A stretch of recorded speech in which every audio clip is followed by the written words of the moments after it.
Hey, what up everybody? This is Steve Breach coming to you here today. The biggest rumor possibly going around is that not only will Kurt Angle be going into the WWE Hall of Fame at WrestleMania 33 as the main eventer, but a lot of people are thinking that Kurt Angle will basically be returning to the company, some sort of a status of basically being the new general manager.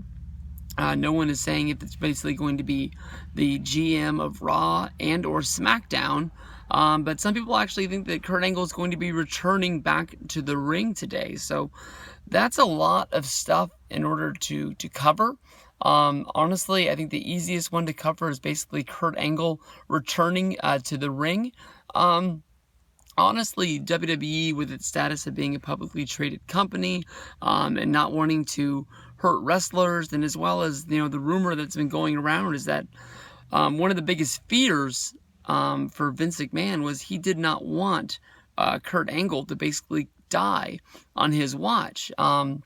With Kurt Angle being a borderline pop culture celebrity, with him being a wrestler for WWF, TNA, then being a Hall of Famer, as well as being a gold medalist in the 1996 Olympics back in Atlanta. If he was to pass away for any sort of certain event, it's not going to be mainstream news, but it might be, one of those stories that makes the papers. It might be one of the, on SportsCenter or on ESPN. It's not going to get a ton of press, but it's definitely going to get covered, and that's always going to lend, sort of to the concussion problem with professional wrestling, and anything Vince can do to stay out of that conversation is going to be good. I can honestly tell you that, do I want to see Kurt Angle wrestle one more match in WWE? Yes. Do I think WWE will let Kurt Angle wrestle one more match for them? No. We've seen a lot of guys go and try to get, physically cleared past the WWE physical in order to wrestle. I believe it's been said that Ric Flair wasn't able to pass the physical at his age. Mick Foley, in his current state, wasn't able to do it. With the injuries that Daniel Bryan has sustained throughout his career, he's not able to pass it. Hulk Hogan tried and he couldn't pass it. I'm not going to say that Kurt Angle is washed up and used and abused, but I think that with the toll that Kurt Angle has put on his body. I mean, he won the gold medal in the Olympics with a broken freaking neck, and he wrestled. He wrestled WrestleMania 19, knowing that he had a broken neck then too, but he didn't want to skip out on the match. He wanted to be able to be in the main event of WrestleMania, so he kept pressing on and put himself into it. Today, I think if somebody had that injury, and it was known, I don't think Vince would let them go out there. He would have replaced Kurt Angle. He would have Brock Lesnar wrestle another competitor, and sort of just kept going with WrestleMania, knowing that not one guy is going to make the card. I know that Kurt Angle and Brock, back then, I believe in 2002, was sort of, hyped up as to be sort of a big dream match with them and their wrestling background, and Brock becoming the man for the company after having his first run with the championship and then losing it at Survivor Series and then building himself back up to being in that main event spot. That was a big deal. But I honestly would be very surprised if we ever see Kurt Angle wrestle again. Now on to the next rumor, which is basically saying that Kurt Angle will be becoming one of the GMs. It's not being said if that will be for the Raw brand or the GM brand of SmackDown. The one thing we know is that both of these guys have issues. I think that honestly it's been well reported that Daniel Bryan didn't really want to be back in wrestling. His break between retirement and then coming back and being the GM of SmackDown, as well as being the commentator for the Cruiserweight Classic, was a little bit too short. But WWE knows that people love Daniel Bryan, and Daniel Bryan's under contract, so you might as well find a way to use him. The Miz even used this in his big shoot interview speech on Talking Smack, basically saying that Bryan didn't even want to be in his job.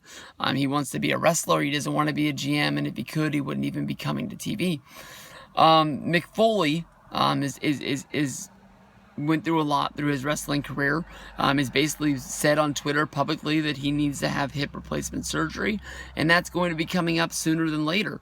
Mick Foley on Monday Night Raw even publicly said that his time as being the GM of Monday Night Raw should be coming up sooner than later because of the fact that him and Stephanie are not getting along. They're not on the same page. For a while, Stephanie was acting as a babyface, and word of her book being pushed back basically has made Stephanie become more of a heel on television. I don't know if it was basically WWE was trying to swing Stephanie as more of a babyface, thinking that when her book came out, it would sell more copies with her being, a babyface. But, that is a thing of the past, and they have just basically thrown that in the trash. More than likely, Stephanie will be some sort of hooked into the match with Triple H. She had an awesome entrance for Triple H at WrestleMania 32. She brought up that Triple H is getting stronger, Mick Foley is getting weaker. Triple H is going to be having a big match, which will be one of the headline match for Monday Night Raw, with her being the head of Monday Night Raw. You got to think that that's going to play into it somehow, especially with Stephanie having promos with Seth Rollins going back and forth, basically with Rollins saying that Stephanie was hiding Triple H and not letting him come out. From here, I guess you could easily say that it's better for her, it's better for Angle to replace Foley on Raw with him, going out. But then it also brings up the whole Angle and Stephanie, I guess you could say. Yeah, for this, you have to go all the way back to, I believe, 2000.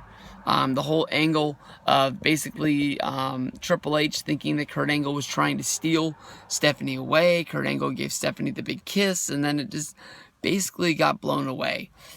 We know that when Stephanie hired Foley, she was thinking Foley was going to be a yes man, and she was just basically trying to hire a GM that was going to be better than Shane's GM. Foley is a loved character. Foley has GM, I guess you can say, history with him being there. I don't know. I think honestly Daniel Bryan made a bigger splash. Daniel Bryan and Shane to make a better team.